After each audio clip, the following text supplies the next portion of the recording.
Hi everyone, my name is Adomah and I'm a sophomore at Colby College.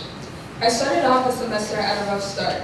I missed the entire orientation week and bawled my eyes out in the streets of a random neighborhood in Dorchester because I got on the wrong bus trying to get to the nonprofit center for our first Wednesday class. At that moment, I was pretty much over being in Boston and started to dread the fact that I would have to use public transportation to get around for almost a whole 3 months.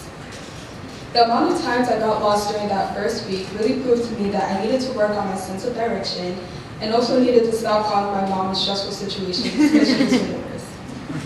But yes, to this day, I cannot tell you what bus I got on or what neighborhood I was in. All I knew was that I probably looked crazy crying in front of all those cars and was mentally preparing myself for the fact that I was going to have to put a dent in my bank account due to me taking Ubers to work. But what are the odds that someone in my office lived in Austin and would be nice enough to give me rides to and from work almost every day?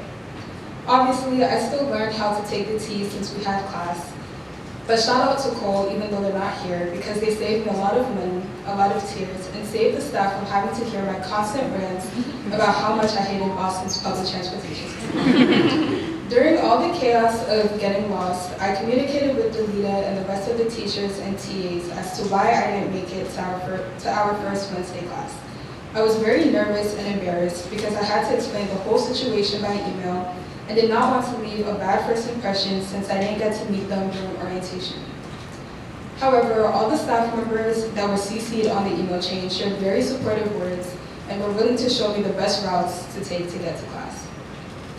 A piece of advice that really stuck with me, though, was in Delita's email where she mentioned resiliency and said, Adomah, next time believe in yourself. Believe that you can find a solution to a hard day in a new city and in a new program.